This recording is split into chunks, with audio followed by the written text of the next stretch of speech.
objectius, contribuir a que aquest espai tingui una sortida i pugui ser útil pel país, i en segon lloc per contribuir a la formació en el lideratge de les persones que estan incorporades en aquest projecte.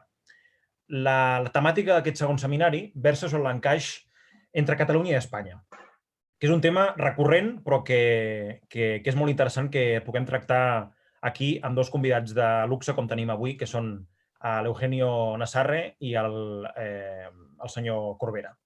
Com bé sabeu, l'encaix Catalunya-Espanya ha estat un leitmotiv, una màxima de la tradició més antiga del catalanisme. Com bé sabeu, això remunta a principis, més que principis mitjans del segle XIX, amb el Memorial de Greuges, amb les bases de Manresa i amb exponents tan grans del catalanisme pactista com són Valentí Almirall, el senyor Torres i Bages, mossèn Cinto Verdaguer o Francesc Cambó.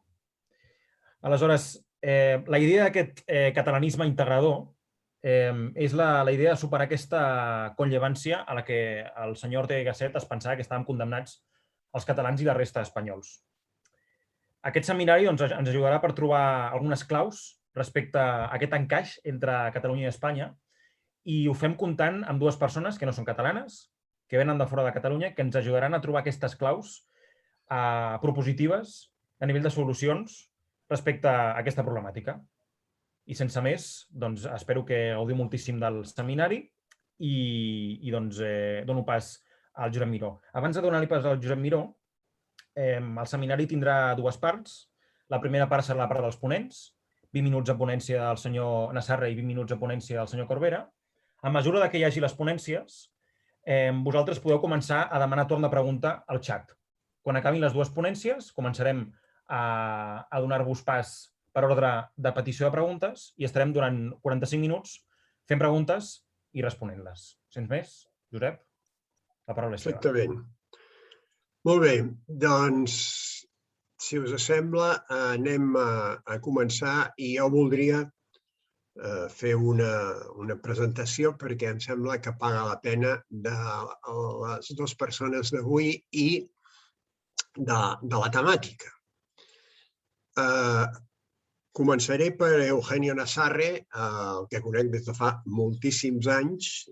El conec des del franquisme profund, diguem-ho així, quan ell militava a les Joventuts Demòcrates Cristianes, a les Juventudes Demòcrates Cristianes. Ara ja em passo al castellà perquè nos podamos entender bien. Y yo estaba en las Juventudes de Unió Democràtica de Catalunya. L'Eugenio Nassarre és una persona de llarg recorregut polític, per tant, amb una extensa trajectòria en aquest camp. No l'esgotaré, ni molt menys el seu currículum, perquè se'ns duria el temps del seminari, però sí voldria destacar alguns aspectes. Per exemple, que és llicenciat en Dret, en Filosofia, en Ciències Polítiques i és graduat en Periodisme.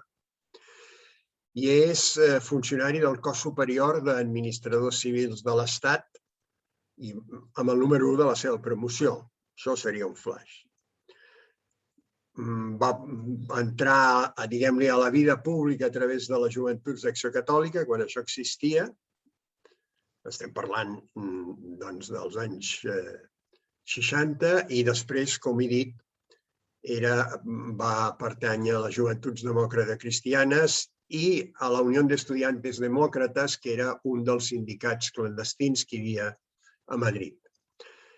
Va ser secretari de redacció de la revista Cuadernos para el Diálogo, que no coneixeu, a la millor ni ho sabeu, que existia, però que el seu paper, Cuadernos, va ser bàsic en la transició. Va participar en la transició com a demòcrata cristià, es va incorporar al grup després a la Unió de Centre Democràtic i ha tingut una àmplia experiència en el govern i com a diputat. Ha estat director del gabinet del ministre d'Educació i Ciència, director general d'Afers Religiosos, subsecretari del Ministeri de Cultura i director general de ràdio i televisió. Després també va ser director del Gabinet d'Estudis del Defensor del Poble, és una altra mirada diferent. Amb el govern del Partit Popular, i ara ja estem molt més cap aquí, ja no és la transició, estem a l'any 91 i següents, va ser secretari general d'Educació en el primer govern d'Aznar i després va dirigir el Departament d'Estudis del Gabinet de Presidència del Govern.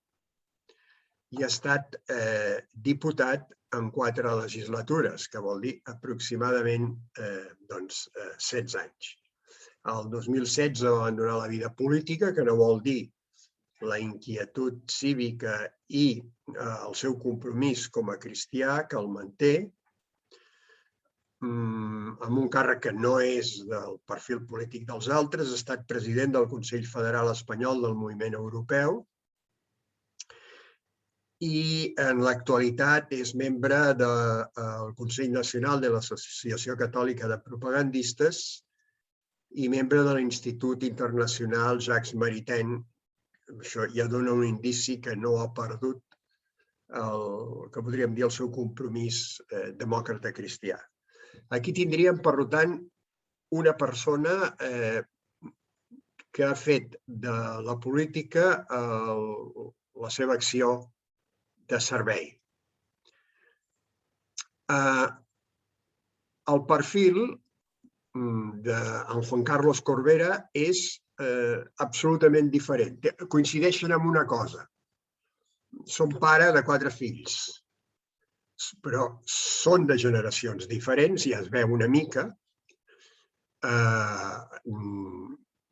L'Eugenio és de la meva generació, el Juan Carlos Corbera no, és de bastant després. I la seva activitat ha estat vinculada al món de l'empresa. Primer i durant molts anys com a empresari, dedicat a fer funcionar les empreses i que aquestes tinguin èxit i puguin guanyar diners i així ocupar gent. Però a partir d'un moment determinat fa un pas molt, molt important, poc freqüent, i m'he passat una altra vegada del castellà al català. Perdonadme, pero no me doy cuenta cuando paso de una lengua a otra. Es que soy un bilingüe tan perfecto que no tengo conciencia de eso. Excusadme. Yo no sé, Eugenio, en qué te he presentado, por tanto, si en catalán o en castellano.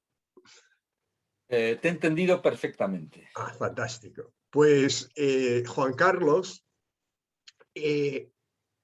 asumió la función empresarial, pero en el ámbito social y concretamente en el de la enseñanza. En este sentido, no ha participado nunca como político en activo. Su visión es la de una persona comprometida con su sociedad, pero no con un partido político, no con la profesión política.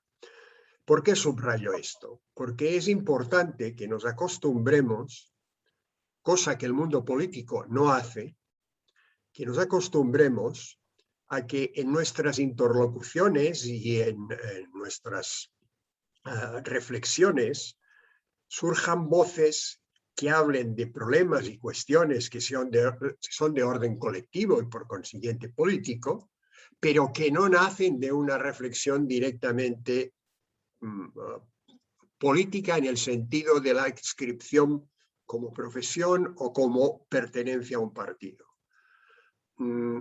Porque cada vez más la política está alejada de la vida de las personas y parte de este alejamiento surge de este no escuchar a la inmensa mayoría de las personas que están fuera de este reducto estricto de la política de los políticos y que cada vez más se asemeja a un grupo un tanto autista.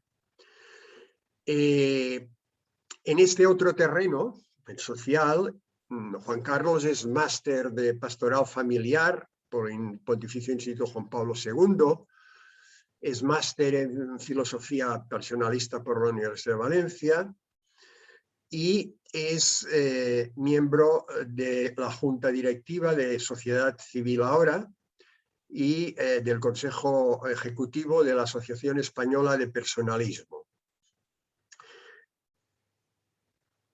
Pero lo que es más importante, bajo mi punto de vista, de la trayectoria y una de las razones por las que puede hablar a gente joven y desde la perspectiva de los problemas de nuestro país, es su tarea en el ámbito educativo.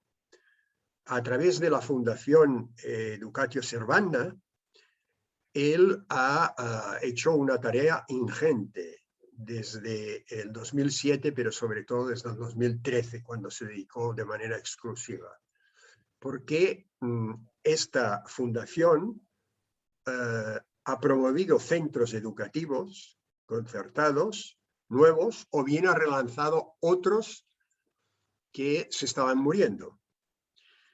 Y en estos momentos tiene centros escolares en Madrid, Getafe, Toledo, Almería y Cádiz.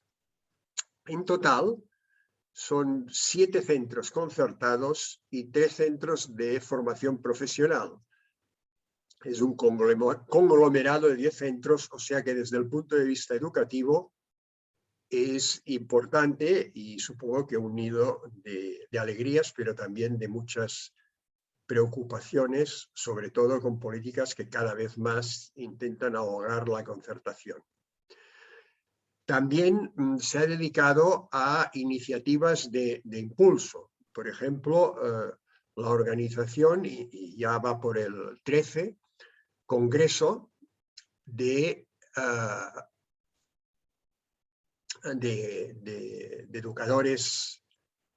educadores cristianos. Y esto también es importante y vale la pena reseñarlo. Perdonadme que hay gente esperando y debo introducirla. Listo. Ellos os van a hablar de Cataluña y de España, pero yo les pedí que no se centraran exclusivamente en el encaje. ¿Por qué? Porque para que el encaje, que no sé si es una buena palabra, pero en fin, es la que forma parte de nuestro vocabulario estándar, exista, es necesario que nosotros entendamos también la situación española y entendamos los problemas de la sociedad española. Es decir, no podemos pretender un encaje y ser una especie de aliens, porque el encaje está también en función de estos problemas. Si nosotros no entendemos a los otros, difícilmente los otros nos van a entender a nosotros. Y esta característica tan autorreferenciada que se practica muchas veces en la política catalana, creo que hoy podemos intentar corregirla a través de estas dos experiencias.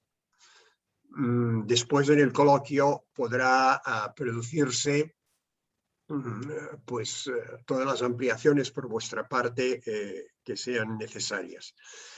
Y sin más dilaciones voy a dar la palabra a Eugenio Nassarre y no sé si se ha dicho antes, lo digo ahora, os recuerdo que estamos grabando esta sesión para que después se pueda emitir.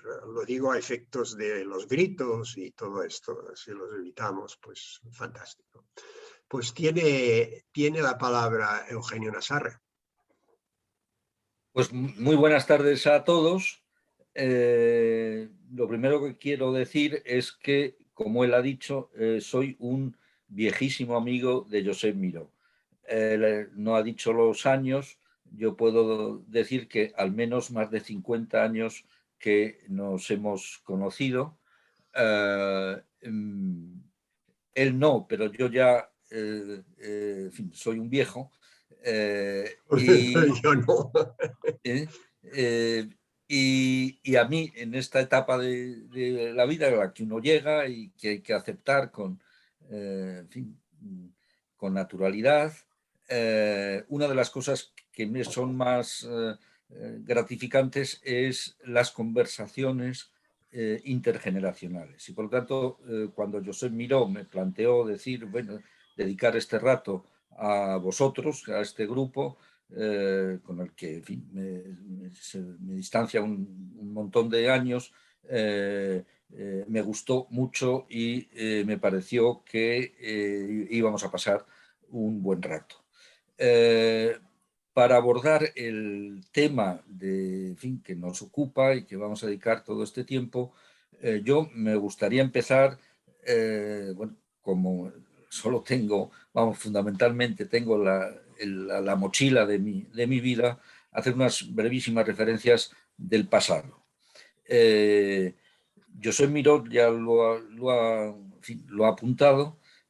Yo soy de una miembro de una generación que Juan Antonio Ortega y Zambrona, en un excelente libro sobre la transición, ha llamado la generación de 1978, es decir, las que nacimos en la posguerra, nuestros padres vivieron la guerra y en fin, nuestra juventud y nuestra formación se desarrolló durante el franquismo y desembocó ya en esos años 60 en el que se va alumbrando la transición. Yo cuando ingresé en la universidad, en el año 1963, con algunos en fin, de mi colegio, de los que habíamos hecho los estudios de enseñanza media, dijimos, bueno, queremos tener un compromiso, no quedarnos solo, y nos incorporamos a la entonces que era potente organizativamente, la GEC, la Organización de Jóvenes de Estudiantes Católicos. Y, en fin, esto, yo diríamos, providencialmente, nos topamos con el concilio. Fueron los años del Concilio Vaticano II. Vivimos con una enorme intensidad, una intensidad que es difícil, en fin, calibrar todo el desarrollo del concilio y lo que suponía, digamos, como esperanza, renovación, y nos planteamos la aplicación de las ideas del concilio en España. Y así se fue madurando un compromiso político. Ese compromiso político en fin, hace ya en fin, explosión con la muerte de Franco y lo que hemos llamado el periodo de la transición.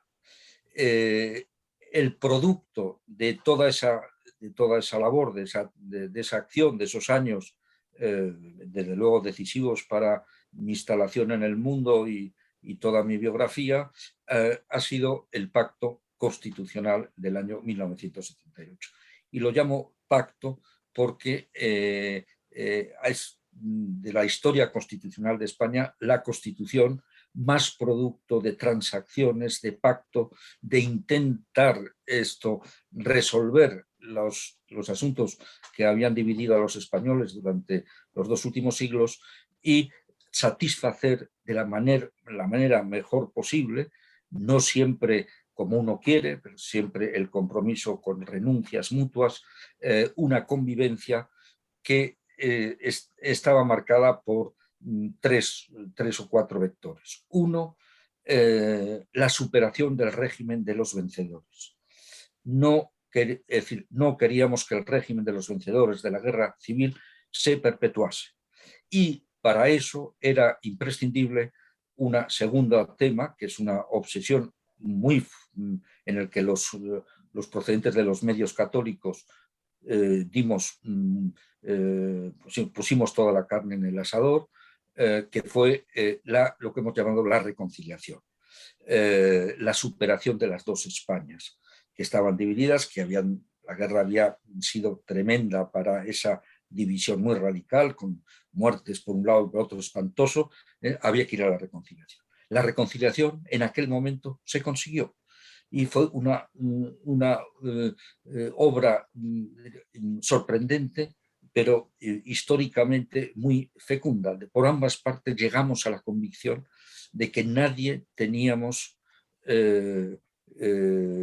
la patente, diríamos, de tirar la primera piedra, porque había habido errores de ambos bandos, etcétera, y que el futuro de España tenía que ser sobre la reconciliación.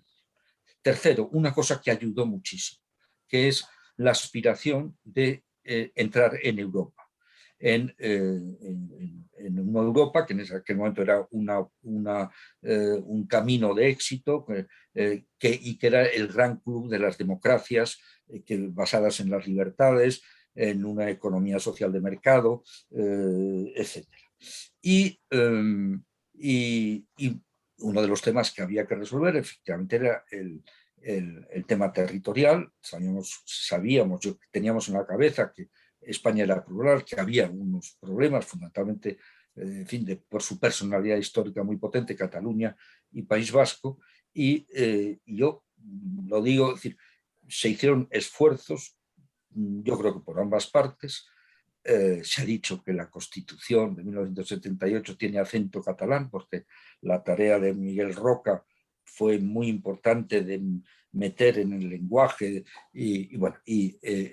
Yo, para pasar ya al presente, quería recordar esto porque a mí me parece que las siguientes generaciones, vosotros los que os corresponde, en fin, trazar el futuro de España, eso no se puede olvidar. Y que ese es un gran patrimonio que yo creo que la generación que contribuimos a ello fundamentalmente, en fin, no solo fue tarea de una generación, pero en fin, esa la que podemos llamar la del 78 tuvo una influencia muy importante. Ese pacto fue muy valioso. No solo nos ha dado 40 años de democracia, hemos entrado en Europa, estamos en una España que ha prosperado, todo eso, sino yo creo que ha sido un pilar, un fundamento de lo que nosotros somos ahora. Y por lo tanto no debe ser arqueología, ese es mi punto de vista y del que parto. Es cierto que elementos de ese pacto constitucional se han resquebrajado y tenemos que ser conscientes de ello, y ese es nuestro problema. Uno de ellos es el de Cataluña, pero no el único. ¿Cuáles son los que a mí me preocupa y me parece que tiene que ser el nudo, el centro de la reflexión que tenemos que hacer? Primero, la reaparición, una cierta reaparición de las dos Españas, que es la terminología que hemos utilizado convencionalmente y tal, para hacer una división que fue muy de fractura, muy, diríamos, con componentes que se acumulan, que te hacen estar en un bando o en otro. Hay síntomas de que en estos momentos estamos en una reaparición de las dos Españas.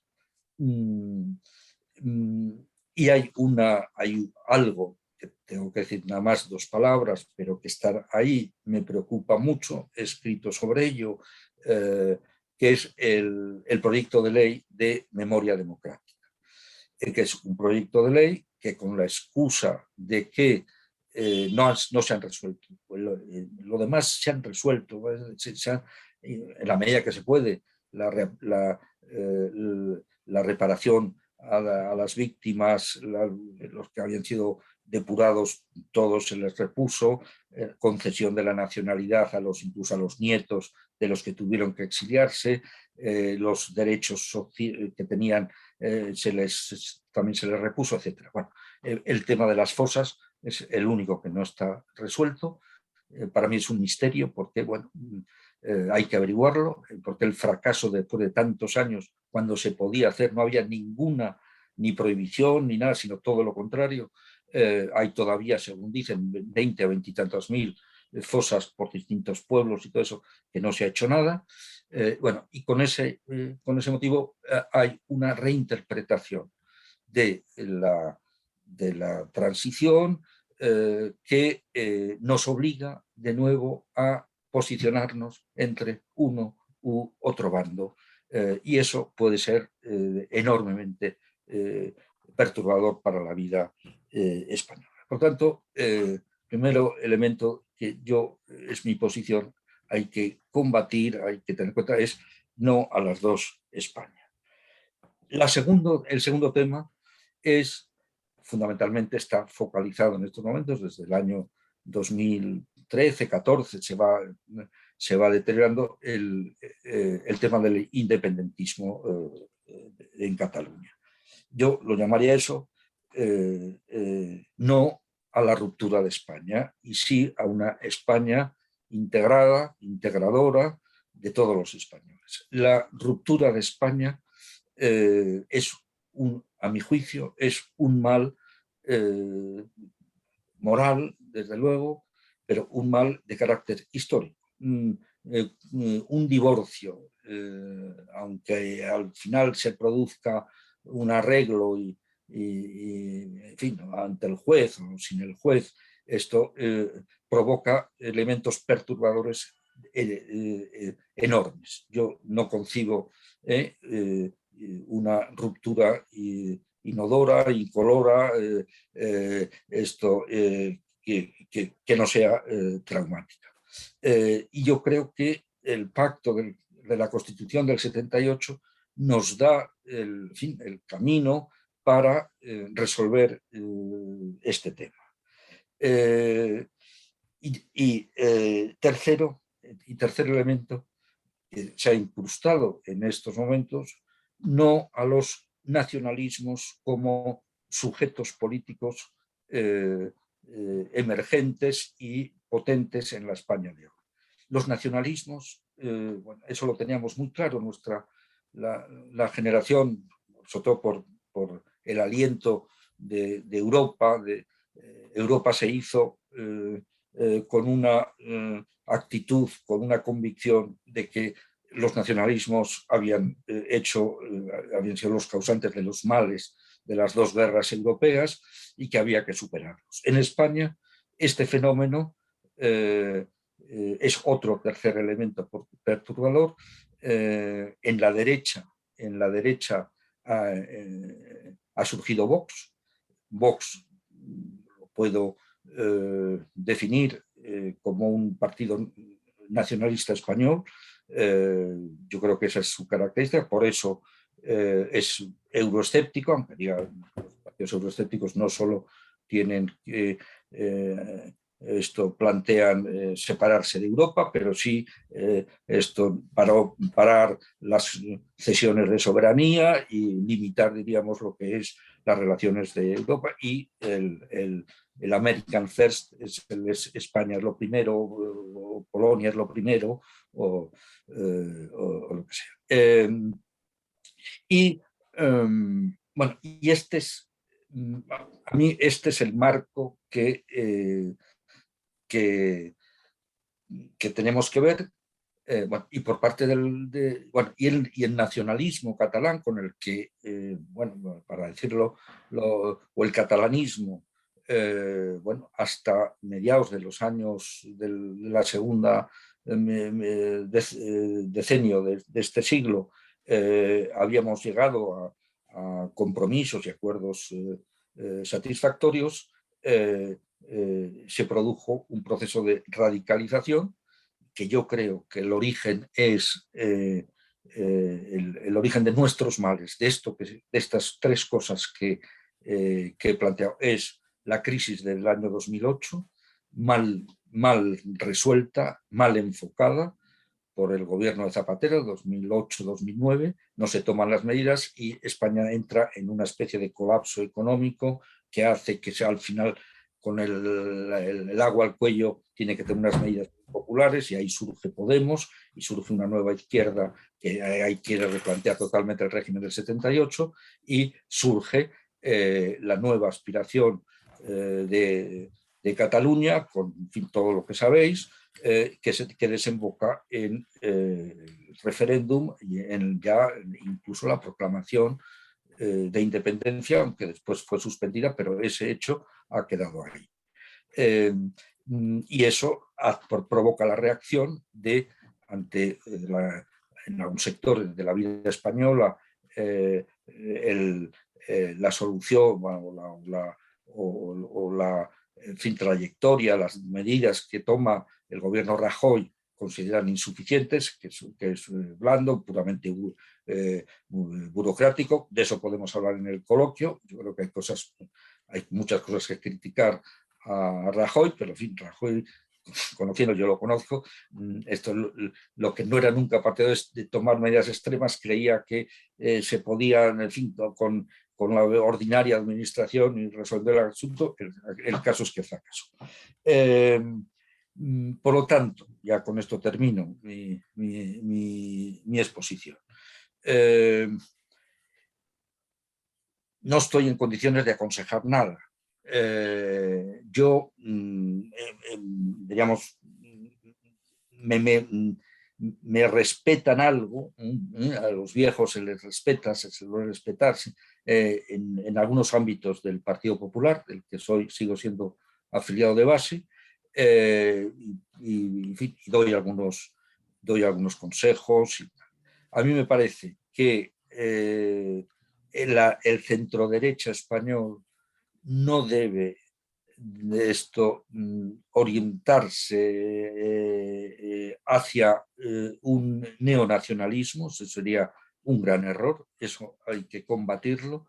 Yo creo que el Partido Popular no está en eso, puede tener esa tentación, le ancla el europeísmo, el estar comprometido con el Partido Popular Europeo, sabe que ese es uno de los elementos que le caracterizan, y después también el Estado autonómico, el Estado muy descentralizado, ya forma parte de de un elemento, digamos, prácticamente de identidad del propio Partido Popular. Pero bueno, esa nación, y ahí está Vox, que es el Partido Nacionalista.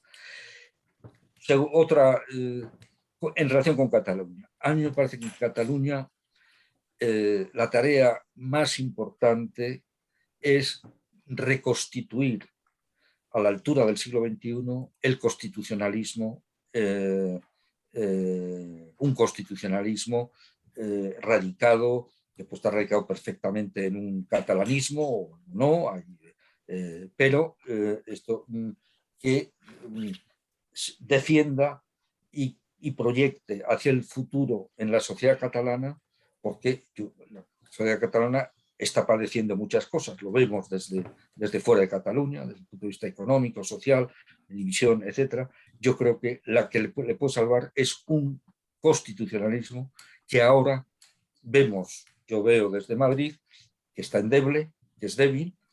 En estas ocasiones, en estas circunstancias, se producen divisiones, etc.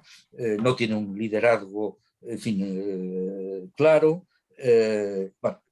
Pero sin un constitucionalismo en Cataluña, la radicalización se irá aumentando, y con una deriva que no sabemos hacia dónde está. Y después tenemos el problema del Partido Socialista. El Partido Socialista, yo conozco amigos que están en una situación enormemente incómoda.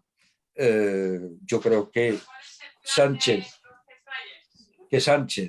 se ha lanzado ya a un rumbo que solo le podrá detener un fracaso electoral con carácter general, porque tiene el Partido Socialista detrás en este tipo de nuevos liderazgos, y estas son las cosas que tenemos que hacer. Podemos ahondar en ellas en los aspectos, diríamos, culturales, educativos, etcétera, que son los que nos deben de preocupar más para encaminar la solución, pero eso también creo que hablará de ellos Juan Carlos Corbera con el que me siento muy a gusto de compartir esta mesa redonda.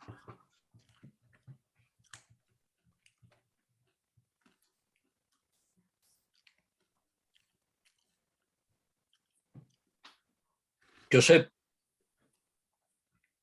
en principio he concluido, ha concluido mi tiempo. Sí, sí. Vamos a Juan Carlos, por tanto, quien nos ofrecerá una perspectiva desde una experiencia personal, como he apuntado al principio, sustancialmente distinta. Y, por tanto, cuando quieras, Juan Carlos, tienes la palabra. Pues muchas gracias, Josep. Bueno, gracias a los organizadores de este foro. Encantado de compartir también con Eugenio esta conversación y esta intervención. Agradezco también a Josep Miró la presentación que nos ha hecho. Y bueno, yo en el tiempo del que disponemos no pretendo, no es mi intención, al menos hacer una intervención magistral. Creo que también un poco en el tono de Eugenio, ¿no? Que han sido más bien pues hacer unas reflexiones, generar interpelaciones para que después el debate pueda ser un poco más interesante. En mi caso, intentaré hacer el análisis en dos dimensiones, ¿no? La primera de ellas, un análisis de la persona, ¿no? Estoy en el mundo de la educación desde hace mucho más tiempo que la dedicación, si queréis, profesional a ella, porque siempre me ha interesado mucho la persona. Yo creo que la persona, el hombre, es la verdadera clave de las soluciones de la sociedad, porque la sociedad, las empresas, las organizaciones, las instituciones, los partidos políticos están compuestos por personas que son hijos de su tiempo y por lo tanto me interesa siempre mucho profundizar hasta este nivel de la persona, ¿no? Y en segundo lugar, pues esa relación de la persona con la sociedad, ¿no? En este caso, por el que estamos, pues también con sus representantes políticos y con su participación en la vida pública desde una óptica más política, ¿no? Que es lo que nos interesa también en este foro, ¿no? Bueno, en primer lugar, yo diría que las personas vivimos, y se ven muy claramente en los jóvenes, pero no solo, una profunda crisis antropológica. Desde hace mucho tiempo, pero sobre todo en los últimos años, yo diría 10 años o quizá algo más, se ve con mucha claridad los resultados de esta crisis antropológica que están llevando sencillamente a una deconstrucción de la persona. Desde hace demasiado tiempo, como digo, con más hincapié en estos últimos años, la persona ha perdido conscientemente y de manera abrupta todo tipo de referencias externas. La persona se autorreferencia sin ningún límite. La autorreferencialidad es la única referencia de la persona. No hay referencias externas a la persona. Yo mismo puedo decidir absolutamente todo sobre mi constitución, mi antropología, mi arquitectura interior, sin ningún límite. ¿Cómo hemos llegado, digamos, a esta, siendo muy somero en el análisis, simplemente para esto como la idea inicial de generar un poco de reflexión y debate, ¿no? ¿Cómo hemos llegado a esta autorreferencialidad sin límites? En primer lugar, se produce una separación del hecho religioso, de todo su corpus de valores, referencias morales, virtudes, etcétera, entre la persona y, digamos, este hecho religioso, ¿no? Digamos que es la primera ruptura que, a mi juicio, está en el origen de la crisis antropológica que la persona vive hoy, ¿no? En segundo lugar, y de manera progresiva, hay una separación, hay una ruptura con el derecho natural, el derecho a la vida, etc.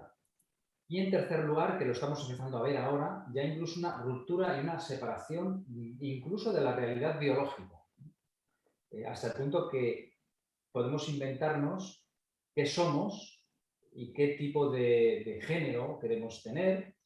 Y estamos empezando a ver ya que es una realidad existente el transhumanismo y el posthumanismo, es decir, el nuevo hombre absolutamente libre de ataduras o de vinculaciones que no sean las propias, las que nacen en nuestra propia referencia. Esto sería simplemente, solamente con esto, una ponencia bastante más larga, ¿no? Pero como elementos de reflexión ya me parece que va bien. Y en segundo lugar, hay una crisis, digamos, que también afecta a la persona, que ya es externa a ella y es una crisis cultural. A mi juicio, desde hace también muchos años, y estoy absolutamente de acuerdo con el análisis que ha hecho Eugenio,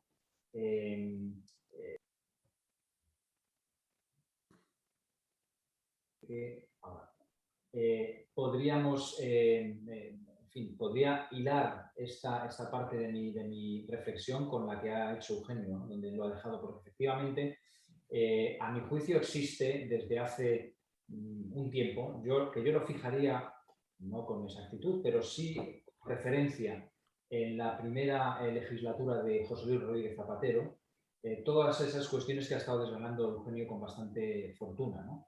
Y se produce desde entonces, a mi juicio, un intento premeditado de conllevar una desamortización cultural del hombre. Una ruptura, una desvinculación de tradiciones, usos, costumbres, que se van a ver también en el plano de su representación política, como decía también Eugenio. Reescribir la historia, este asunto de que la verdad importe menos que el relato, todo el tema de la posverdad. Me acuerdo ahora de una anécdota interesante, me hizo mucha gracia, ¿no? Creo que es de José María García en una entrevista que le hicieron hace poco, ¿no? Él decía, hombre, a mí cuando era periodista me explicaron que una noticia es noticia cuando la has contrastado con al menos 3 fuentes, ¿no? Y una vez que esta noticia estaba contrastada, entonces era noticia. Ahora dice, es muy al contrario, ¿no? Te llega una noticia que es noticiable, que es interesante, y no la contrastas con nadie, no vaya a ser que la realidad te estropee la noticia. Y esto es un poco lo que está ocurriendo, es decir, la impostura, la falta de interés por la verdad, que no es otra cosa que la posverdad, querer creer aquello que nos gustaría sin importarnos si es cierto o no. Y esta crisis antropológica, esta deconstrucción de la persona y esta desamortización cultural, bueno, a mi juicio genera un tipo de persona que yo llamo, de manera provocadora, el zombi desvinculado, ¿no? Un zombi es esta persona pues, que no es dueña de sí, que vaga por las calles, que no sabe, sin norte, ¿no? He visto películas, bueno, pues cuando la persona no sabe quién es, ¿no? Y una desvinculación total porque cada vez más es desprovista, desposeída de las amarras seguras a puerto, ¿no? De tradiciones familiares, históricas, culturales, como decía también Eugenio, en nuestro país en concreto, pues también de nuestra tradición y de nuestra tradición democrática reciente, pero potente, ¿no?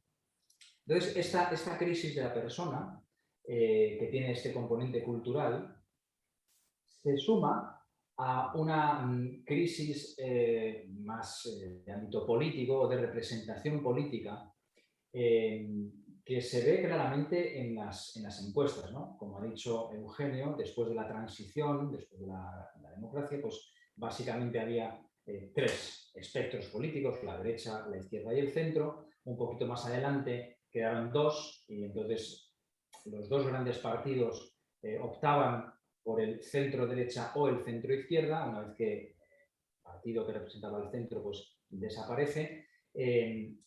Pero esta realidad bipartidista es ahora bien distinta. Hemos pasado de un bipartidismo a un pentapartidismo al menos, ¿no? Es decir, podríamos pensar, en buena lógica, que habiendo más representación política en la Cámara, en el Parlamento español, los ciudadanos deberíamos sentirnos mejor representados políticamente que antes. Si antes teníamos, simplificando, ¿no? 2 grandes opciones, ahora tenemos al menos 4 o 5 o 4, mejor dicho, cronológicamente, ¿no? Y sin embargo, en las series históricas del CIS dicen absolutamente lo contrario. El CIS, me refiero sobre todo a las series históricas, de cuando el CIS significaba verdaderamente el Centro de Investigaciones Sociológicas, ¿no? No lo que significa ahora con el actual director cuyo acrónimo, como bien se sabe, es Como indique Sánchez, ¿no? Bueno, vamos a las series históricas, que son mucho más fiables que las recientes, no por sus profesionales, sino por su director. Y vemos estos datos que son sorprendentes, ¿no? En el 1996, la ubicación ideológica del electorado medio estaba situada entre, si ponemos el 0 en un extremo de autoubicación ideológica y el 10 en el siguiente, vemos en la serie histórica, insisto, que estamos siempre oscilando entre un 4,5, un 4, 4,7. Ahora, concretamente, están en un 4,7, ¿no? En el centro izquierda. Es decir, la gran mayoría de las personas que hoy, históricamente y también hoy, se autoubican ideológicamente, lo hacen en el centro. Parece, sin embargo, los que observamos la vida pública con interés y lo seguimos, parecería más bien que estamos en situaciones mucho más extremas, ¿no? Entonces, ocurre, a mi juicio, que hay una desproporción, una desvinculación o una ruptura entre una gran masa social de votantes que se sitúan ideológicamente en el centro y una minoría que se sitúa en los extremos. Y sin embargo, la representación política parece mucho más desviarse cada vez más a los extremos, representando a personas que no se sienten en este espectro ideológico. Quizá con una gráfica se entendería mejor, ¿no? Si tenemos una gráfica de la autoubicación de las personas a nivel ideológico, nos saldría una gran campana de Gauss, donde casi todo el mundo estaría en el centro y quizá dos grandes picos en los extremos, dos picos pequeños en los extremos, ¿no? Esto sigue siendo a día de hoy así. La extrema izquierda ha crecido en nuestro país, ha crecido un 12%, también según estas series históricas. Ha crecido bastante más que la extrema derecha, que lo ha hecho en un 4,4%. 9 de cada 10 españoles creen hoy que hay mucha crispación política. Es decir, casi todos creen que hay una crispación política y, sin embargo, se autoubican en el centro ideológicamente. Es decir, percibe el ciudadano medio normal que la crispación política corresponde más a la crispación de los políticos que a la propia crispación de la ciudadanía. Al menos eso es lo que dicen las series históricas del CIS, ¿no? Si seguimos viendo datos, por un poco apoyar estas tesis, el 70% de los encuestados hoy dice que tiene poca o ninguna confianza en el presidente del gobierno. 70%. Pero es que el 85% manifiestan tener poca o ninguna confianza en el líder de la oposición. Y el 44% no siente simpatía por ningún partido político. Es decir, casi la mitad de las personas que contestan las encuestas del CIS no se manifiesta simpatizante, no ya militante ni afiliado, no, simpatía por ningún partido político. Si vamos a las series históricas, desde el 85, el principal problema de España, en el 2009, desde el 85 se hace esta pregunta, desde el 85 hasta el 2009, menos del 10% mencionaban a los políticos, a la clase política, como uno de los principales problemas de España. Desde el 2009, unos años después de la llegada de Zapatero al gobierno, empieza a incrementarse este porcentaje y se sitúa ya hoy en un 49%. Es decir, casi la mitad, casi uno de cada dos españoles, piensa que el principal problema de España son los políticos. Después del COVID y del desempleo. Y el COVID es un problema coyuntural. El de los políticos es estructural. Este permanecerá mucho tiempo. El del COVID probablemente desaparezca en un año, quizá. Como contraste a esta desafección aparente de los ciudadanos por la representación política, tenemos que solo un 0,5% menciona la monarquía como un problema relevante a día de hoy. Y sin embargo, si escuchamos los medios de comunicación, si escuchamos los debates parlamentarios, parecería que la monarquía es el principal problema de España. Bueno, pues el 0,5% lo menciona como un problema relevante. Es decir, como decía también Josep en su presentación, hay una clarísima pérdida de confianza en el sistema gobierno-oposición, ya no solo en el gobierno, hemos visto que son datos de la clase política en general, si se puede decir así, en la institucionalidad, si queremos decirlo así también. Y quizá esto es consecuencia de lo anterior, de partidos que se radicalizan porque necesitan sumar a los extremos para hacer mayorías. Esta es una de las consecuencias o de las causas, a mi juicio, de la radicalización de la vida política, de la vida partidista. Otra de las causas, a mi juicio, podría ser la elección de los cabezas de lista, de los representantes, de los secretarios generales o presidentes, por parte de unas elecciones en método de primaria, porque quienes eligen a los representantes son los militantes y los afiliados, que están mucho más ideologizados que los votantes. En cualquier caso, sería un análisis también interesante hacer y quizá después podemos entrar en ello. Si nos vamos al Eurobarómetro, vemos que el problema no es solamente español. El 90%, es un Eurobarómetro reciente, el 90% desconfía de los partidos políticos. El 76%, entre el 76 y el 74 lo hacen de sus cámaras de representación. En definitiva, parece haber un divorcio cada vez mayor, creciente, entre una gran masa de ciudadanos que votan en las elecciones, que se sitúan en un centro político, y sin embargo cada vez unas posturas más radicalizadas por parte de los partidos políticos. Una reflexión que también querría decir y querría dejar aquí encima de la mesa, quizá, si no lo he hecho, pero quizás si hiciéramos estas encuestas en el CIS exclusivamente en el ámbito catalán, quizá aquí sí aparecería una curva bimodal, ¿no? Una curva en dos extremos, en una polarización en torno al problema del independentismo. A mi juicio será así, si se hacen los estudios y si se sacan las estadísticas. Es lo que se percibe desde fuera, una gran polarización de la vida pública en Cataluña por la cuestión independentista, lo que ha dado una serie de consecuencias, ¿no? Una ruptura social, que las conoceréis mucho mejor que yo y podéis incluso ilustrarme al respecto, ¿no? Pero desde fuera se ve una sociedad catalana dividida, polarizada en torno a este problema, políticamente focalizada exclusivamente en el asunto territorial, sin dar soluciones a los problemas reales de los ciudadanos, y una Cataluña, en definitiva, cada vez menos atractiva desde fuera. Quizá Cataluña está anticipando 10 o 15 años lo que puede ocurrir en España en cuanto a la polarización, porque en Cataluña, insisto, me corregís si me equivoco, hace 10 o 15 años no existía esta polarización en la ciudadanía. Quizá han sido los partidos políticos que se han extremado y que con esta polarización de los partidos políticos y de los representantes políticos han acabado arrastrando a los ciudadanos también a una polarización.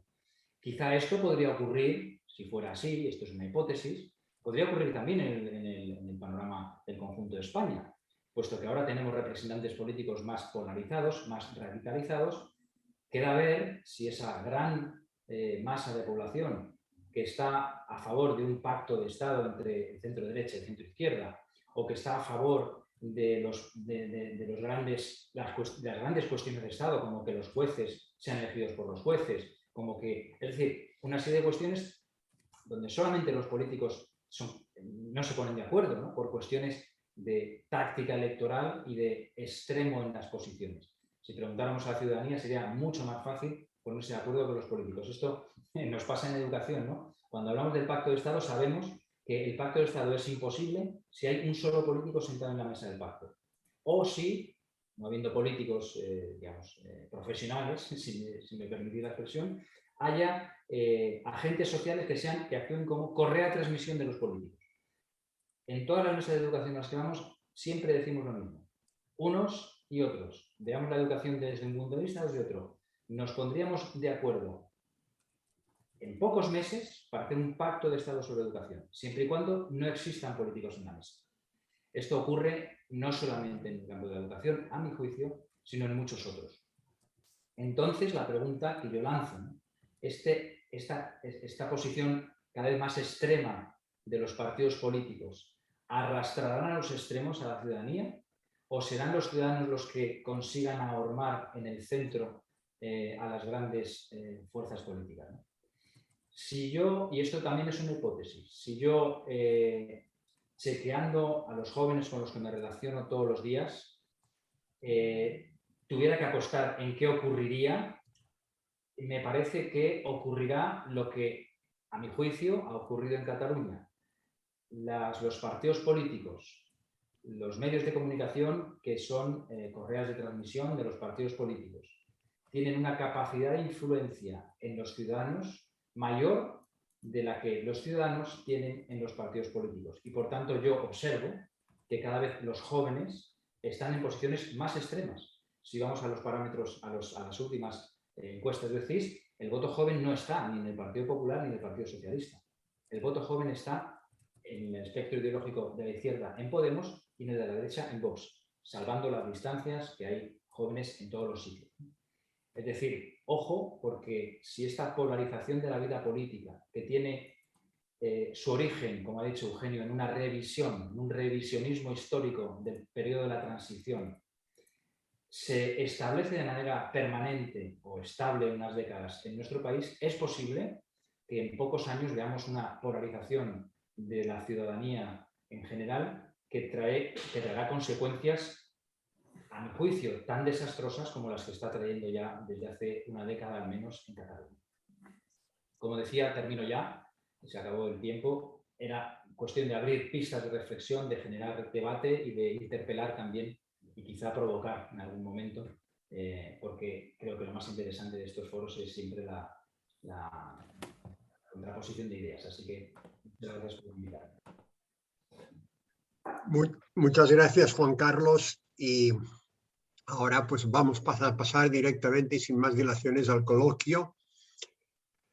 Dedicaremos media hora a él, para terminar más o menos a la media, un poco más, sin caer en el fundamentalismo de la hora, pero tendremos de cerrarlo. Hay ya una serie de palabras solicitadas y empezamos. La primera es la Joan Fabra. Sí, bueno, muchas gracias, Eugenio y Juan Carlos, por vuestras exposiciones. Yo tenía una pregunta para cada uno, en base a lo que habéis dicho, ¿no? Básicamente, bueno, para Eugenio, sobre todas estas tres crisis que ha comentado él, o estos problemas que él ve en relación al estado de salud de nuestro régimen político-social, ¿cuál cree que va a ser? Porque él es conocedor, ¿no? ¿O cuál cree que puede ser el papel del Partido Popular? Antes ha dicho que le espera que resista la tentación del camino neonacionalista, pero yo le pregunto, ¿cuál cree usted que debería ser el camino que debería tomar? Y en relación a esto, ¿cree que el Partido Popular puede tener la voluntad eventualmente, más allá del discurso público que ahora esté dando por razones estrictamente electorales y de tensión electoral con Vox, puede tener la voluntad de alcanzar nuevos consensos constitucionales también en relación al encaje territorial? Es decir, ¿estaría el Partido Popular, cree él, dispuesto a discutir pues con serenidad, como se hizo en el 78, una modificación del pacto territorial en España, siempre desde el respeto, obviamente, a la ley y con la voluntad de alcanzar consensos amplios, porque sin consenso no se puede hacer nada? Y luego para el señor Corbera, bueno, lo que ha dicho pues es francamente preocupante. Yo le pregunto sobre todo, ¿él qué propuestas cree que desde la sociedad civil y en particular desde el mundo de la educación, que es el que él pues más conoce, cree que se podrían hacer o qué medidas se podrían tomar desde este ámbito para intentar de algún modo frenar la polarización del tejido social y que de algún modo, de hecho, pues este rechazo a la polarización por parte del tejido social acaba repercutiendo también en los partidos, ¿no? En particular desde la educación, cómo podemos, bueno, qué clase de valores o cómo se puede transmitir esta necesidad de no caer pues, en esta clase de intolerancias o de ceguera o de ignorancia en relación al que piensa distinto, ¿no? Como parece que está pasando tristemente entre la gente más joven.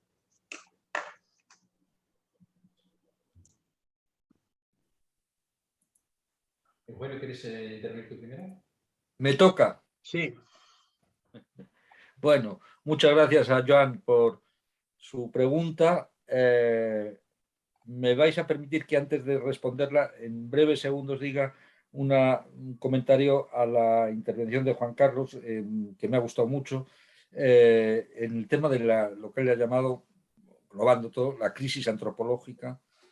Yo no me he referido a ella, he estado en el plano de la política, pero hay que reconocer que para resolver incluso los problemas de convivencia en España es un factor en estos momentos que complica mucho más las cosas, porque en esto que yo he llamado la resurrección de las dos Españas, contribuye de manera muy importante lo que yo llamo la crisis o la desaparición del consenso sociomoral que una sociedad necesita y que tenía España, hasta este siglo, diríamos. Es en este siglo en el que, de una manera acelerada e intensa, se produce una situación en la que ya no sabemos qué es el matrimonio, no sabemos qué se puede decir a los niños, qué es el sexo, qué es la muerte, qué es la vida humana, qué es las relaciones del hombre con los animales, todo eso está en cuestión. Y sin entonces engendra una guerra adicional que complica todo, que es lo que han llamado las guerras, con la guerra cultural, la guerra entre dos concepciones, y que puede también cristalizar en grupos que digan, oye, si a mí me están quitando, desestructurando una concepción de la vida que yo creo que, bueno, incluso con tolerancia es la que, en la que yo participo, me tengo que defender. Y si llega a una cierta agresividad, estamos en... Y por lo tanto, yo agradezco a Juan Carlos que lo haya planteado porque no lo había dicho, pero me parece que es uno de los elementos que dificulta esta renovación de lo que podemos denominar de la aspiración a renovar un pacto. El PP. Vamos a ver, el PP también ha sufrido las crisis que están sufriendo todos los sujetos de la vida nacional, empezando, yo que soy cristiano y vivo esa vida, el sujeto religioso, la Iglesia, el catolicismo español, todos estamos teniendo, y por lo tanto, en el PP pues no es el de hace 20 años, y bueno, yo creo que en el futuro, si el PP, eso lo puedo decir con bastante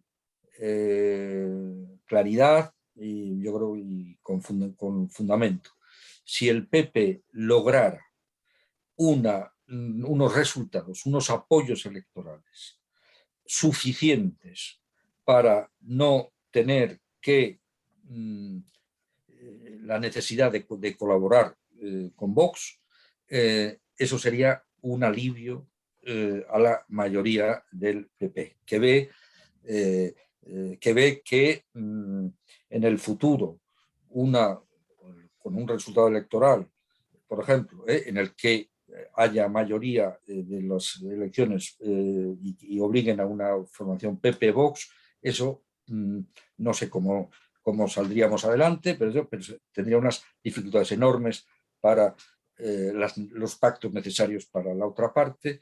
Y eso dependerá también del tipo de liderazgo, de mensaje que el PP haga en estos momentos. Segundo, a mí me parece que, desgraciadamente lo digo, de aquí a las próximas elecciones no es posible abordar eso que podríamos denominar una renovación del pacto constitucional con eventuales reformas incluso de la Constitución o con desarrollos constitucionales que nos permitiera, digamos, superar estos desencuentros que tenemos, porque cada persona, cada sujeto es preso de sus propios actos, y Sánchez ha optado por una vía en la que yo no veo que pueda desdecirse en los próximos meses de una manera muy importante. Optó por, en fin, el rumbo que ha tomado, y ese rumbo es el que al final, por eso van a ser unas elecciones muy importantes, decidirán los españoles en las próximas elecciones. Y finalmente, para esto, en relación con Cataluña, en relación con Cataluña, mi impresión, por lo que hablo con unos y con otros, y os digo en serio que, como me preocupa mucho, hablo con gentes que conozco, amigos en Cataluña. A mí este encuentro, por ejemplo, Josep, me hubiera gustado hacerlo en una sala ahí en Barcelona, donde fuera, como antes de la pandemia, y estoy dispuesto a ello. Veo que el tema está muy verde, y que que la resolución de lo que podemos llamar el problema territorial, o el encaje, dependerá mucho de lo que pase en Cataluña. Es decir, no vendrá de Madrid esa solución. Madrid podrá coger propuestas que se consideren, en fin, razonables, que digamos que no rompan España, pero para pensar que es desde los laboratorios de Madrid, aunque sea en contacto hecho, los que van a, en fin, a dar las vías de posibles soluciones en los distintos aspectos, a mí me parece que es demasiado pedir. Es decir, es un tema que, digamos, os corresponde a vosotros, es decir, y por eso a mí me preocupa que en la medida que se fortalezca con todos en fin, las fórmulas que sean, una especie de constitucionalismo que renuncia a la independencia, es decir, que dice la independencia no es bueno para Europa, para Cataluña, para el conjunto de España, y eso lo tienen, es decir, vamos a buscar otras formas. Mientras eso no se fortalezca y surja ahí una vía que suscite, en fin, el diálogo y la comisión, estaremos encastillados. Tendría de pedir una mayor brevedad, si es posible, en las preguntas y las respuestas. Brevemente también para contestar a Joan la pregunta que me hizo, ¿no? Bueno, ¿qué debemos hacer desde la educación, ¿no? Decía, para superar esta crisis. Bueno, puesto que si el diagnóstico es correcto, es decir, si hay una deconstrucción antropológica fruto de una autorreferencialidad sin límites, lo que tenemos que hacer es la construcción contraria, es decir, decirle a nuestros jóvenes, decirle a nuestros niños que no es posible construirse como personas sin referencias externas. Y por lo tanto hay que reconstruir todas esas referencias externas. Hay que decirle, en nuestro caso, ¿no?, como institución educativa católica, pues las referencias externas son Dios, el derecho natural, es decir, tenemos unas reglas del juego para ser hombres. La cosmovisión cristiana aporta unas reglas del juego para manejarse en la vida, ¿no? Y estas reglas que parten, en nuestro caso, de una visión, de una concepción cristiana del hombre, pueden darse también sin esta construcción cristiana, porque el hombre es biológicamente lo que es, el hombre es psicológicamente lo que es, el hombre es tradicionalmente lo que es en cuanto a su raíz cultural, familiar, etc. Quizá un ejemplo, y ya termino con esto para dar pie más. Hicimos un experimento muy sencillo. Cogimos a 2 chicos de la misma edad, creo que era tercero o cuarto de primaria, no recuerdo bien, y entonces les dimos unas cajas, a cada uno la misma caja de un mueble de IKEA. A uno de ellos le dimos las instrucciones del mueble y al otro no le dimos las instrucciones. Evidentemente, el resultado, por hacerlo breve, fue que el que tenía las instrucciones fue capaz de montar el mueble tal cual había sido diseñado, diseñador del mueble, de nombre irreproducible, como todos los muebles de IKEA, y el que no tenía las instrucciones no fue capaz de hacerlo. Puso un palo con un tornillo donde no era y aquello no se parecía al final, en el tiempo que les dimos, a lo que el diseñador del mueble había querido hacer con el mueble. Este es un ejemplo sencillo para decirle, es que el hombre es como el mueble, hay unas instrucciones de uso del hombre. No podemos ser absolutamente autorreferenciales y por lo tanto debemos conocer cuáles son nuestras reglas de comportamiento, de estructura, de pensamiento, para sabernos conducir en la sociedad. Esto es lo primero que habría que hacer y es lo que intentamos hacer humildemente, ¿no?, desde nuestra institución, decirle a la persona quién es. El hombre ya no sabe quién es, ¿no? Y tenemos que volver a decírselo. Muy bien. Ferran Alcántara. Sí, hola, buenas tardes. Gracias, Josep. Gracias a los ponentes también. Ha sido una charla muy interesante y por eso les quería formular primero una pregunta a nivel general, que es, ¿qué alternativa damos a toda la gente en Cataluña que se considera independentista o que quiere culminar un camino hacia la independencia, ¿no? ¿Qué alternativa, cómo les podemos explicar qué alternativa tienen pues quedándose en el Estado y si esta alternativa pasaría por una reforma constitucional, territorial o más bien un reconocimiento concreto de Cataluña o de los territorios, ¿no?, que generan conflicto, que serían País Vasco y Galicia. Ahora también vemos que el nacionalismo en Galicia está subiendo desde una perspectiva de izquierdas. Otra pregunta dirigida al señor Nassarré es, ¿qué debe hacer el PP en Cataluña? Si todos hemos visto los resultados que ha sacado el PP en Cataluña y aquí, desde Joves de Centre Català, muchas veces hablamos que el PP nunca podrá gobernar España sin un buen resultado en Cataluña. O que de no tener ese buen resultado en Cataluña tendrá que depender de Vox. Entonces, ¿qué debe hacer el PP en Cataluña para recuperar la confianza de los catalanes? Y bien, y estas son las cuestiones que quería plantear. Muchas gracias. Eugenio, empiezo yo ahora. Bueno, con mucha brevedad, que es lo que nos pide con mucha razón Josep, son 2 preguntas enormemente complejas. Vamos a ver, yo la primera, vamos a ver, no sé, si yo estuviera en Cataluña, vamos, me veo allí siendo universitario, un joven profesional, y bueno, me daría cuenta de que bueno, hay un sector de la sociedad catalana que quiere la independencia y se trata de persuadir, de dar las razones por las cuales esa opción es mala, primero para Cataluña, pero también engendra perturbaciones de enorme importancia en el entorno de Cataluña, que es desde luego en España y desde luego en Europa. Y va en contra de un bien común en el que hay que pensar. Es decir, el concepto, ¿cuál es el bien común para Cataluña en el seno de España y en el seno de Europa? Y yo creo que el factor europeísta es de extraordinaria importancia.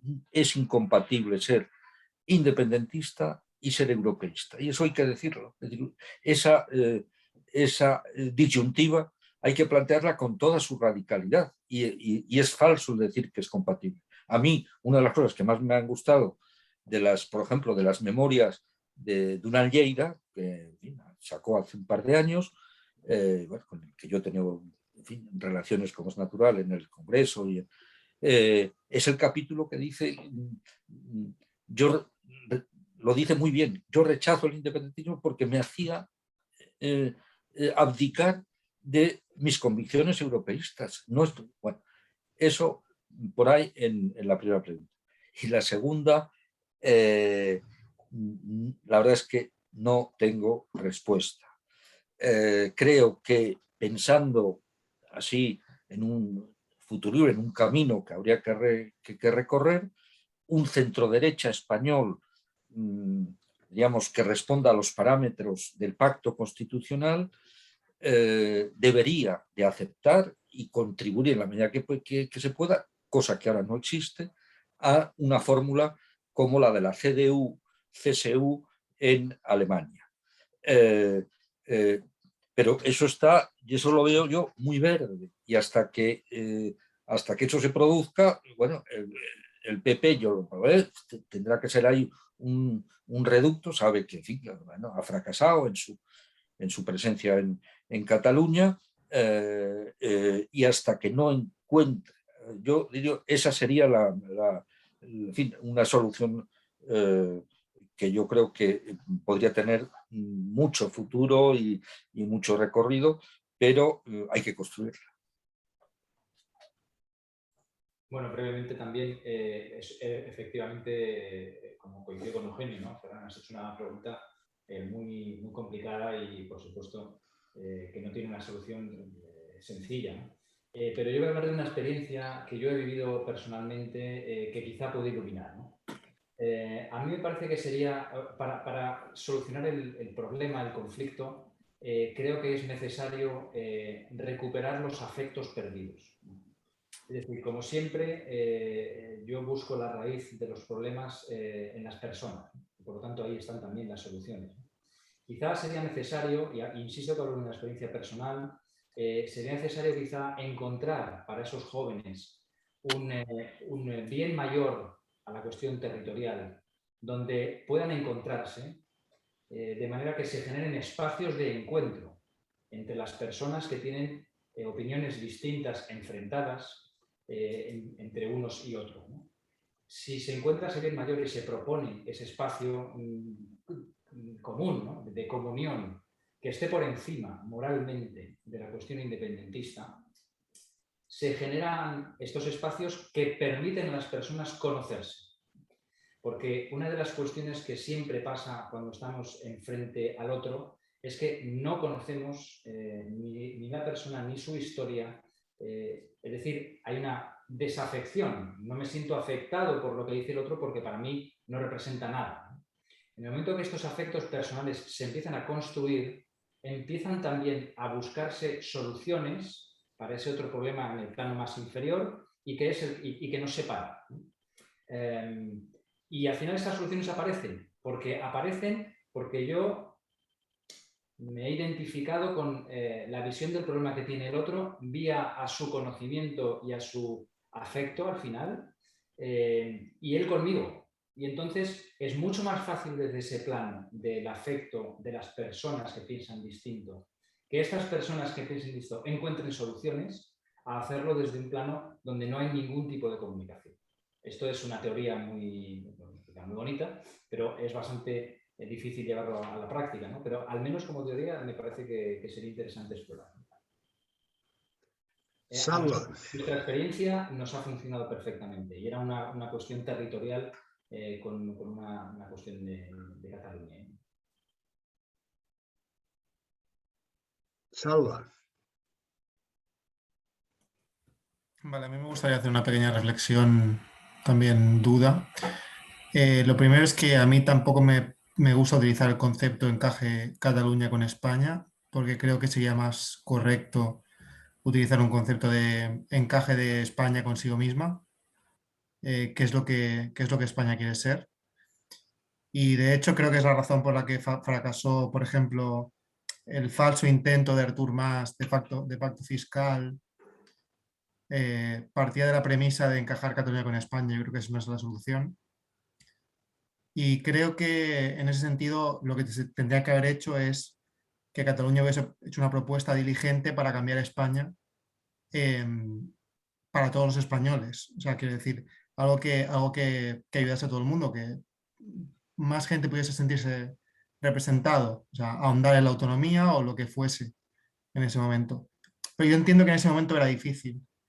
Pero ahora con el PP, con la experiencia que está teniendo, por ejemplo, en Madrid o en Galicia, y viendo que quizás este aumento del grado de autonomía de diferentes regiones puede ser importante o interesante para todo el mundo y no solo para regiones como Cataluña. Cree, por ejemplo, bueno, en este caso Eugenio, que esto es una oportunidad de mejorar el encaje no solo de Cataluña, sino de otras regiones que pueden estar interesadas en un cambio de este bueno, me gusta el planteamiento porque es un problema del conjunto de España. Vamos a ver, en el proceso constituyente, el papel en fin, lo voy a personalizar, Miguel Roca, porque fue el más protagonista, fue ese. Roca nos decía, incluso, bueno, yo lo que quiero es que España cambie para todo el conjunto, para lograr unas articulaciones de nuestra convivencia satisfactorias para todos y esa Constitución cambió muchísimo. No tiene nada que ver el planteamiento territorial de un Estado absolutamente centralista que había hasta el año 78 con el autogobierno que se daba a Cataluña, etc. Bueno, entonces, eso se puede perfeccionar. El autogobierno tiene también sus límites, porque hay un bien común general, unos intereses generales que eso hay que calibrar. Cataluña tiene que resolver ella misma el problema lingüístico. Josep, me vas a permitir que en 2 minutos, aunque me tarde un poco, yo fui testigo, porque era jefe de gabinete de Íñigo Cabero, ministro de Educación, cuando se produjo el pacto Tarradellas-Cabero, para entendernos, en el año final del 77, 78, sobre el tema lingüístico. Y se pusieron de acuerdo, porque lo que pidió Tarradellas era todo razonable, pero no significaba la expulsión, diríamos, en fin, la cuasi expulsión, y desde luego como lengua vehicular del castellano de la escuela, de la escuela y de las instituciones educativas, porque Tarradellas dice el sistema educativo tiene que reflejar lo que es la sociedad catalana, que es una sociedad bilingüe. Luego tiene que ser bilingüe con las formas de flexibilidad y todo eso. La obligatoriedad del catalán. Bueno, quiero decir, fue posible ese pacto. Y volviendo al presente, tiene una oportunidad el PP. Bueno, el PP se ha convertido en una realidad también muy compleja. Afortunadamente, como gobierna en muchas comunidades autónomas y hay distintas sensibilidades, y el PP por supervivencia y por eso sabe que se necesitan unos a otros, no va a haber, en fin, vencedores y vencidos, creo yo, obviamente, y tiene el problema muy fuerte porque ese electorado está, en fin, está muy consolidado en estos momentos en torno a Vox. Yo creo que en buena medida por la batalla cultural, en que yo la entiendo, que hay millones de españoles que están enormemente preocupados por lo que antes he dicho, qué van a hacer con nuestros hijos en los elementos claves de la existencia humana, y entonces se han aferrado a quien en estos momentos parece que los defiende con más contundencia y vigor, y en eso, yo creo que en eso nos jugamos el futuro inmediato para crear las condiciones que tienen que ser en otra etapa política. Esta está agotada, a mi juicio, pues sí, ya es inmediata, queda 1 año y medio, 2 años, para crear las bases. Yo a vosotros, que veo que tenéis un compromiso y todo eso, esto, de la misma manera que Josep Miró, cuando teníamos vuestra edad, en fin, dedicamos el tiempo, intentamos acertar, nos movimos, buscamos pactos, sinergias, etcétera. Eso es lo que os corresponde, en fin, a vosotros, porque si el tema de Cataluña no se resuelve razonablemente, el tema español quedará enquistado. Pues gracias, Eugenio. Juan Carlos, vamos a cerrar. Ya no hay más palabras porque se ha cerrado el turno. ¿Quieres decir algo antes de terminar? Bueno, sobre esta última intervención es Eugenio mucho más experto que yo. La única, bueno, por poner una reflexión más sobre la mesa, ¿no? Sobre los jóvenes, ¿no? Los jóvenes, todos sois muy jóvenes ahí, ¿no? Tienen ahora, digamos, yo percibo esto, ¿no? En los centros, tanto en los centros de formación profesional, donde ya son gente pues, universitaria o preuniversitaria, como los más pequeños de secundaria, yo percibo que efectivamente los jóvenes tienen cada vez una mayor afección por los extremos, ¿no? Es decir, es una característica de los jóvenes y las posturas más radicalizadas, ¿no? Si queremos. Pero la cuestión es que ahora encuentran representación política, ¿no? Y también hay una reacción en cuanto otra idea que dejo, ¿no? En cuanto a la cuestión de la unidad territorial, de la unidad de la nación. De manera, en mi generación no considerábamos este problema como un problema para España, ¿no? Y por lo tanto no había una reacción ante este problema más allá de cualquier otra, ¿no? Sin embargo, cada vez más, y hay datos concretos que lo ratifican, los jóvenes, por lo menos fuera de Cataluña, sienten una mayor amenaza de la desintegración del territorio nacional que la que sentíamos, por ejemplo, la gente de mi generación.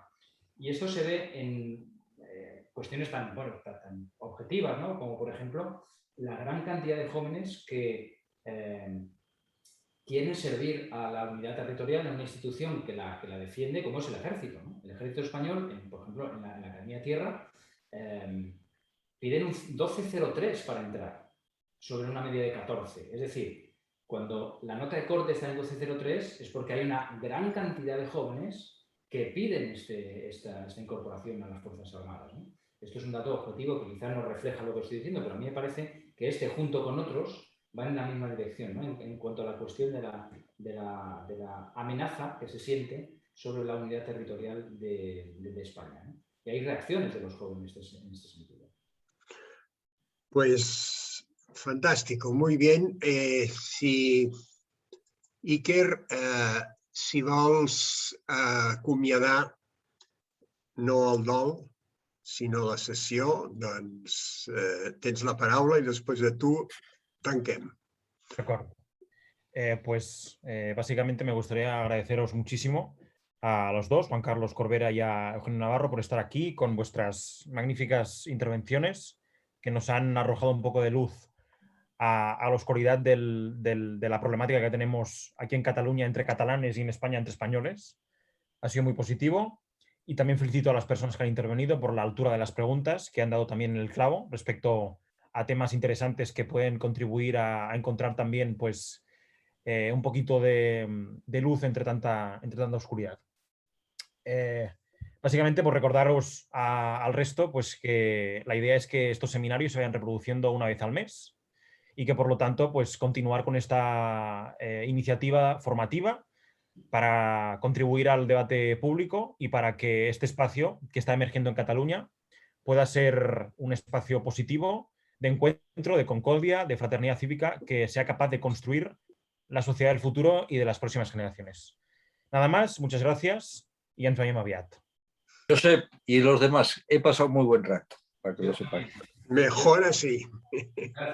Apa, bona nit. Déu vos guard. Bona nit.